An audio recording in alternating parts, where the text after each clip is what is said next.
BA Part 3 Home Science students and MA MSc Food and Nutrition students, आज हम लोग जिस टॉपिक को पढ़ने जा रहे हैं वो है failure to thrive while breast feed.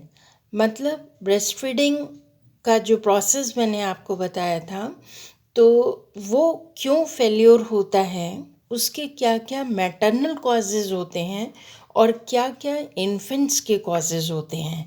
मतलब माँ की तरफ से कौन कौन से कॉज होते हैं जिसकी वजह से माँ ब्रेस्ट फीडिंग नहीं करा पाती बच्चे को, और इन्फेंट के तरफ से कौन से कॉजेज़ होते हैं जिसके कारण बच्चा माँ का दूध पूरी तरह से नहीं पी पाता है। तो मैटरनल जो कॉज हैं वो दो पार्ट्स में मैंने बांटे हैं। एक तो आपको बताऊंगी पुअर लेट डाउन रिफ्लेक्सेस।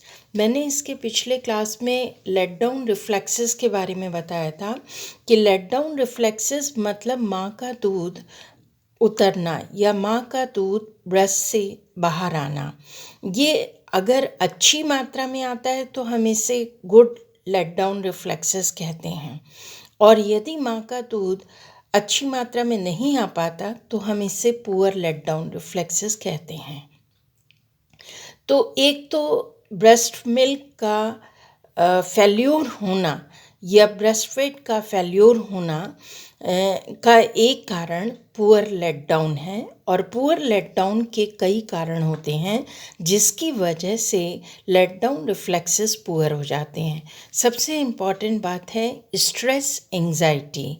यदि माँ बहुत स्ट्रेस में हो, तनाव में हो और चिंता युक्त हो, यानी चिंता से घिरी हुई हो, तो ऐसी माँ के ब्रेस्ट से मिल्क प्रॉपर ढंग से नहीं आ पाता, जिसके कारण लेट डाउन रिफ्लेक्सेस पुअर हो जाते हैं। दूसरी इम्पॉर्टेंट जो कॉज है वो है सम ड्रग्स। यदि माँ कुछ दवाइयाँ लेती है, जैसे कुछ दवाइयाँ फॉर एग्ज़ाम्पल जैसे कुछ हाइपरटेंशन की या थायराइड की या शुगर की हैं, इस तरीके की, या ट्रैंक्विलाइजर्स नींद की दवाइयाँ लेती है, तो उन सब के कारण भी पुअर लेट डाउन रिफ्लेक्सेस होते हैं। और एक कारण है हाइपरटेंशन, यानी माँ उच्च रक्तचाप की शिकार है तो निश्चित रूप से लेट डाउन रिफ्लेक्सेस पुअर होंगे। अब कौन कौन से मैटरनल कॉज होते हैं जिसके कारण पुअर प्रोडक्शन ही होता है, मतलब माँ का दूध का प्रोडक्शन पुअर हो जाता है। सबसे पहला कॉज है वो है हाइपरथायरॉयडिज्म। हाइपरथायरॉयडिज्म मतलब जो हमारी थायराइड ग्लैंड होती है, जब उससे थायरॉक्सिन हार्मोन अधिक मात्रा में सीक्रीट होता है तो उस कंडीशन को हम हाइपरथायरॉयडिज्म कहते हैं। ये आप सब ने सुना होगा कि थायराइड है। थायराइड दो तरह का होता है, एक हाइपोथायरॉयडिज्म होता है, एक हाइपर होता है। जब थायराइड की मात्रा बढ़ जाती है थायरॉक्सिन की, ये हार्मोन ज़्यादा सिक्रीट करने लगता है, तो वो हाइपर कंडीशन होती है, और वो एक कारण बनती है कि मिल्क जो है, मिल्क का प्रोडक्शन ही माँ के ब्रेस्ट से कम होता है। नेक्स्ट इम्पॉर्टेंट जो कॉज है वो है एक्सेसिव एंटीहिस्टामाइन यूज़। एंटीहिस्टामाइन बेटा ये दवाइयाँ होती हैं, ये ऐसी दवाइयाँ जो कि एलर्जी के लिए ली जाती हैं। जब कोई माँ, दूध पिलाने वाली माँ, एंटीहिस्टामाइन यानी ऐसी एलर्जी वाली जो दवाइयाँ हैं उनका एक्सेसिव मात्रा में यूज़ करती है, तो भी उसके ब्रेस्ट से पुअर प्रोडक्शन होता है, यानी मिल्क प्रॉपर प्रोडक्ट नहीं हो पाता। इनसफिशिएंट डेवलपमेंट ऑफ एल्बुलर टिश्यू। मैंने आपको बताया था कि ब्रेस्ट के जो निपल होता है उसके चारों तरफ ब्राउन पोर्शन एल्बुलस होता है, उसमें जो टिश्यूज़ होते हैं वो एल्बुलर टिश्यूज़ कहलाते हैं। अगर वो एल्बुलर टिश्यू पूरी तरह से डेवलप नहीं होते तो उसके कारण भी पुअर प्रोडक्शन होता है। नेक्स्ट इम्पॉर्टेंट कॉज माँ की तरफ से बनता है एक्सेसिव कैफीन। यदि माँ बहुत ज़्यादा मात्रा में चाय और कॉफ़ी का सेवन करती है तो उसके कारण ब्रेस्ट से मिल्क का प्रोडक्शन पुअर हो जाता है। इलनेस यानी बीमारी, माँ को बुखार है, इन्फेक्शन है, किसी भी प्रकार की कोई बीमारी हो रही, जैसे ट्यूबरक्लोसिस हो गया, कोई ऐसी इलनेस हो गई है जिसके कारण जो मिल्क का प्रोडक्शन है वो प्रॉपर नहीं हो पा रहा है, तो बीमारी भी, माँ की बीमारी भी एक कॉज बनता है। पुअर डाइट, हम सबको मालूम है कि लैक्टेशन टाइम में जब माँ के ब्रेस्ट में मिल्क का प्रोडक्शन हो रहा है तो माँ की डाइट बहुत एडिक्वेट होनी चाहिए, बहुत बैलेंस्ड होनी चाहिए। लेकिन यदि उसकी डाइट बैलेंस्ड नहीं होगी, तो बैलेंस्ड नहीं होगी मतलब इनएडिक्वेट होगी, पुअर डाइट होगी, जितने उसको न्यूट्रिएंट्स लेने हैं।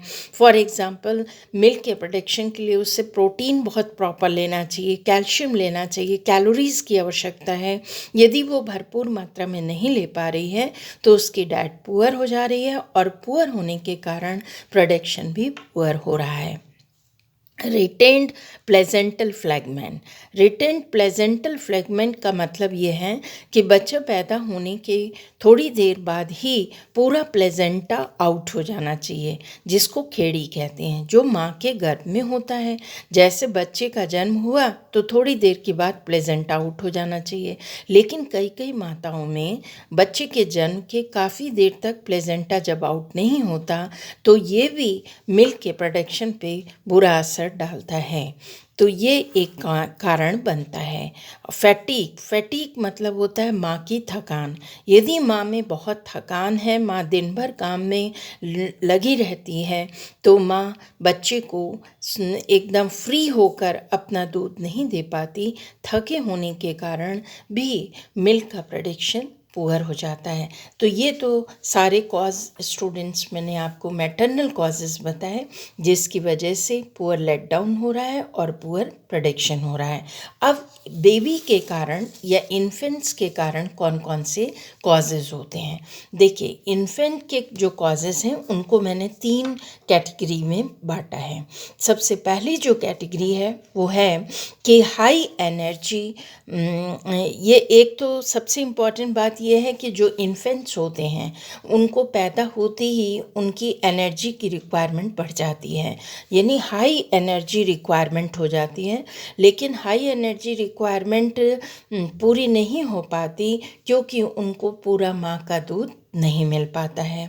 माँ के दूध के फेल्योर होने के क्या क्या कारण होते हैं या उनको पूरी एनर्जी क्यों नहीं मिलती, तो सबसे पहला और इम्पॉर्टेंट कॉज है सेंट्रल नर्वस सिस्टम डिफेक्ट। यदि उनके सेंट्रल नर्वस सिस्टम में कोई डिफेक्ट होता है तो निश्चित रूप से उनको जो है वो माँ का दूध मिलने में तकलीफ़ होती है और पूरी एनर्जी की रिक्वायरमेंट पूरी नहीं हो पाती। कॉन्जिनेंटल हार्ट डिजीज़, यदि उन्हें बाय बर्थ ही हार्ट की प्रॉब्लम है, हार्ट अच्छी तरह काम नहीं कर पा रहा, तो हार्ट फ्लो के साथ ब्लड नहीं सप्लाई कर पाता और हार्ट तक पूरी ऑक्सीजन भी नहीं पहुंच पाती, यानी बच्चे का हार्ट ठीक प्रकार से कार्य नहीं करता, जिसके कारण वो माँ का दूध पीने में असमर्थ रह जाता है और उसकी एनर्जी की रिक्वायरमेंट पूरी नहीं होती। स्मॉल फॉर गेस्टेशनल एज, जो उसकी गेस्टेशनल टाइम में मतलब माँ के गर्भ में जो उसकी एज होनी चाहिए कि पूरे 9 महीने 9 दिन में वो इतना डेवलप हो जाना चाहिए, यदि वो उतना डेवलप नहीं हो पाता है, जैसे कम से कम 2.5 किलो का बच्चा तो तैयार हो जाना चाहिए या पैदा होना चाहिए, और अगर इससे भी कम हो रहा है और समय से पहले ही पैदा हो जा रहा है तो ऐसे बच्चे के अंदर वो हिम्मत नहीं होती, वो इतना छोटा होता है कि वो सकिंग पावर उसमें नहीं रहती, जिसके कारण वो माँ का दूध पीने में असमर्थ रहता है और उसकी एनर्जी या ऊर्जा की मांग पूरी नहीं हो पाती।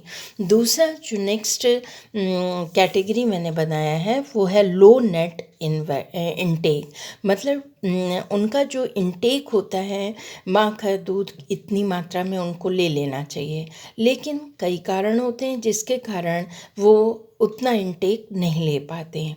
पहला इम्पॉर्टेंट कॉज है वॉमिटिंग एंड डायरिया। कई बच्चे ऐसे होते हैं जिनमें जिनको वॉमिटिंग होती रहती है। जैसे माँ का दूध पीते हैं और तुरंत उल्टी हो जाती है, लेकिन माँ का दूध पीने में तो ये कहा जाता है कि माँ का दूध ईजिली डाइजेस्टेबल है, ऐसे बच्चों को वॉमिटिंग नहीं होती। लेकिन जब माँ बच्चे को ठीक से दूध ना पिलाए या माँ बच्चे को दूध पिलाने के बाद कंधे पे लेके ठोकती नहीं है, उसे डकार नहीं दिलाती है, तो बच्चे में अपच हो जाती है और वो तुरंत वॉमिट कर देता है।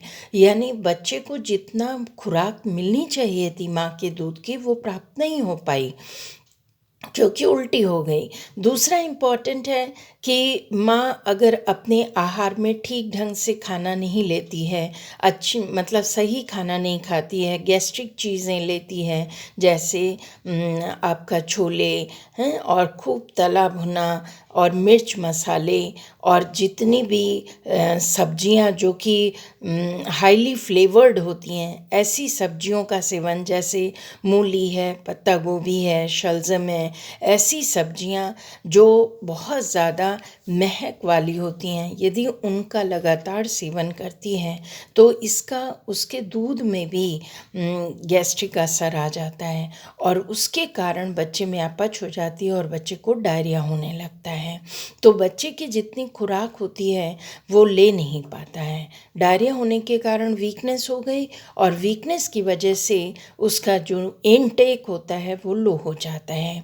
माल एब्जॉर्प्शन का मतलब यह है कि माँ के दूध का तो वैसे इजीली डाइजेशन होता है, एब्जॉर्प्शन होता है, लेकिन कुछ कुछ बच्चों में जब डाइजेस्टिव सिस्टम ही वीक होता है तो प्रॉपर ढंग से मिल्क का ना तो डाइजेशन होता है, ना एब्जॉर्प्शन, ना मेटाबॉलिज्म, यानी ये तीनों चीज़ें प्रभावित हो रही हैं जिसके कारण उसका लो नेट इनटेक हो रहा है।